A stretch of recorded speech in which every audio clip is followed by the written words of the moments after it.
Franceseka Albanéze, it's so wonderful to have you with us. Welcome to the Doha Forum and to Viewpoint.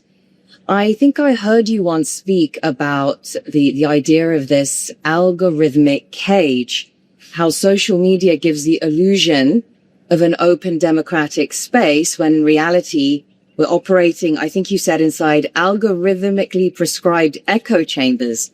So how does this affect our understanding of the world and of international relations? It does at a different speed than in the past. In the sense today we have algorithms, but there is a concept that my compatriot Antonio Gramsci used to describe as cultural hegemony that has used the tools that power allowed to. And today's the algorithm allows us to get into boxes. And so there are those who are overexposed to what, for example, is happening to Palestine, to the Palestinians in Gaza, others that are completely oblivious. So this is why I have to say, in as much as I think that social media during the genocide has also, with all its setbacks, has been a blessing in order to know what was going on in Palestine. And at the same time, we shall not forget that we are human beings. And so there is a mobilization that needs to happen outside the algorithm echo chamber. And is it difficult to break out of that echo chamber, especially the way you are communicating and conveying your message? You've become something of a very prominent voice on social media, but do you feel as though you're speaking to people who may already be predisposed to agree with you, or are you reaching a new audience? I do think I've reached a new audience. And what's happening in my own country, for example, is tells you what is happening. There has been an awakening around Palestine. For 30 years, the question of Palestine has been completely removed from the public debate. Since the Oslo process, and then because of the 9/11, Palestine became a very uncomfortable issue to discuss, certainly not in terms of freedoms, not something that was close to the people. Now it's changing because this genocide is memory in the making for the younger generation. And this has created a sense of indignation that is also connected to the sense of indignation that ordinary people have vis-à-vis their own governments. Think again, Italy running for rearmament when the welfare state is in full decline. And this is why I do believe that things are happening outside the echo chamber of algorithms. But the difficulties arise, extra difficulties arise, especially for that, because, for example, the political landscape does not accept an alternative view on politics. There is a widening gap between the people and their leaders. Absolutely. I say I've never seen in my living experience and life such a hiatus between the political establishment with a chorus of media amplifying what they say and the people. And so the challenge is that there is an incredible pushback on, which is even more ridiculous now because, for example, in Europe, but particularly in Italy now, they are reviving the debate about passing a law on anti-Semitism. Anti-Semitism is real, is revolting, it exists, so as Islamophobia and other forms of racism. But they are trying to pass a definition of anti-Semitism that explicitly prohibits and criminalizes criticism of Israel, the state that has been committing a genocide for 2 years with full impunity and with so many supporting and profiting. So why? The people are not silly. So the hiatus is something that might, in a way, be detrimental to the political landscape itself, if things change. So actually, it's exposed a kind of hypocrisy, not just in the way the Palestinian story is looked at. Even though we've seen Gaza live streamed in front of our eyes, yet there are still blanket denials distortions about what is happening there. Even the language you use to describe it is subject to debate and manipulation and conflicting narratives. How do you approach that? Yeah. Look, I think that this is a pattern that has become more obscene in the face of what has happened to the Palestinians in the last 2 years, but it has also exposed where is the problem. The hypocrisy is structural because it serves a purpose. Of course, there is Orientalism toward the Palestinians from leaders in the West. I wouldn't say people, because the public opinion has changed. We need to, when we talk of states' responsibility, we need to distinguish what is attributable to the government and what the people are forced to carry on, a sense of guilt also for. But this hypocrisy also in the media has always been there when it comes to Palestine, like other countries in the global south. Now, there is an increasing attempt to obscure and mute the understanding and the conscientization around Palestine, because everything is exposed and cannot be understood, because if people understand what they are called to be part of, a genocide that also impoverishes them, then they might revolt.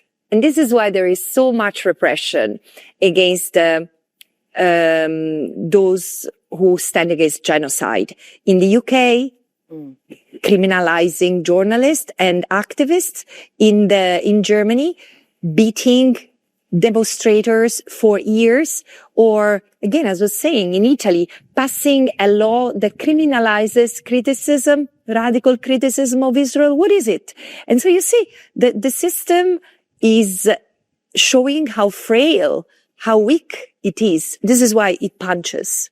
And I know you have spoken openly about feeling unwell during some 6 months. Actually, you were there for a while, but I think you were saying after about 6 months of field work, it started to affect you when you lived in East Jerusalem and you would see Palestinians being evacuated and settlers marching through the streets chanting death to Arabs. This is something that you witnessed firsthand. How did that affect you psychologically? So it was like 16 years ago, and I was definitely not prepared to live such a reality, because I had been in difficult situation, in conflict and post-conflict situations, and still that was completely far away from anything I had experienced, because there was this sense of normalcy, both from outside Israel, the largest, the biggest democracy, the only democracy in the Middle East,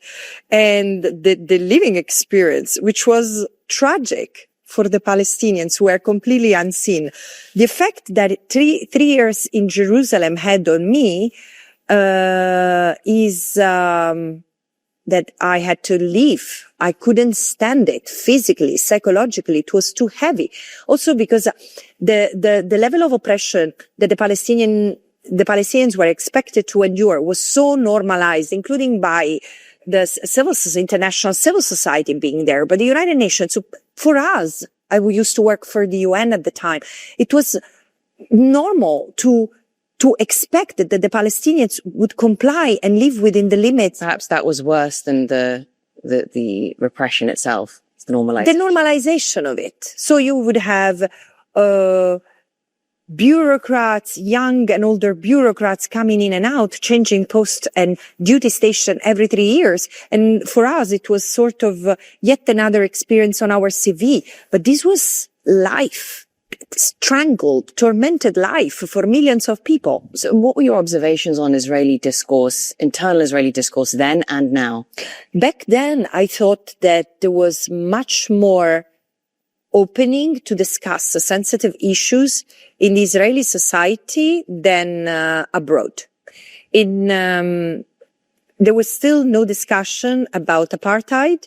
It would happen a bit later, a few years ago, including among Israelis. But surely, Israeli newspapers like Haaretz, for example, were much more candid in criticizing Israeli policies, the occupation, while in Europe, as I said, the question was demoted. The Palestinian question had been reduced to a humanitarian issue to, as I often say, to handle in perpetuity rather than a political issue to solve in line with international law, because it was violent and it was also a powder keg ready to explode anytime soon. And this is something that Israeli, Palestinian and international human rights organizations have lamented for over a decade. Where we are now with legal proceedings, what is your assessment of that? The ICC, the ICJ, obviously this is quite complex and dependent on political will.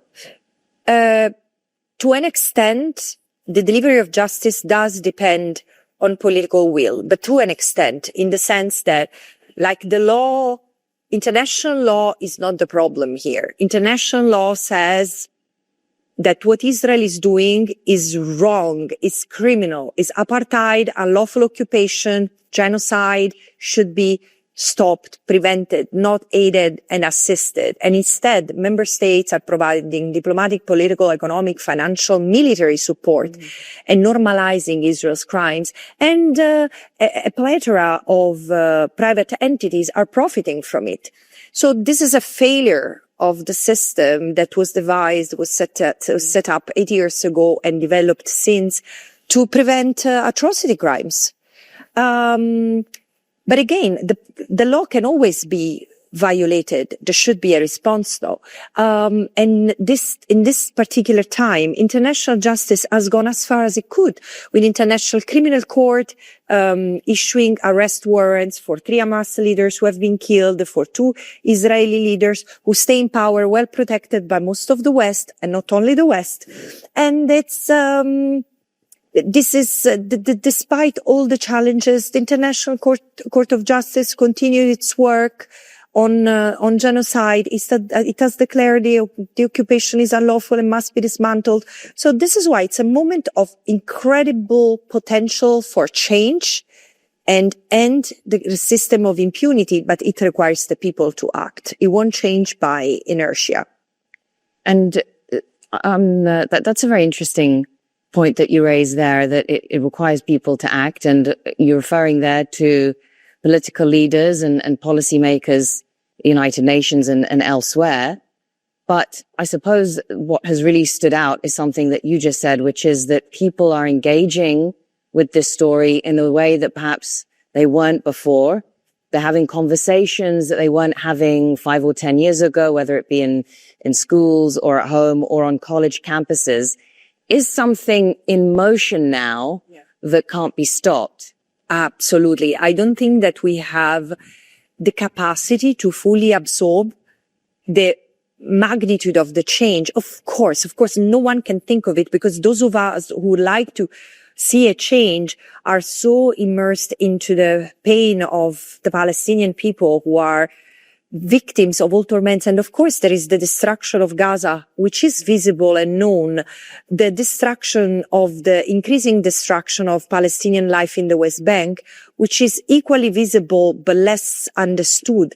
But then there is another aspect that is completely missing from public consumption, understanding, and the public discourse, which is what Israel has been doing to the Palestinian people, to thousands and thousands of Palestinian people away from public eye, away from public scrutiny, in jail, in detention centers. This is what I'm investigating right now.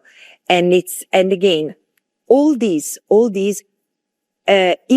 we know has already provoked a change, in the sense that 3 years ago, it was impossible to talk of Israel as a colonial state, as a colonial endeavor, as an apartheid state, as an illegal occupier.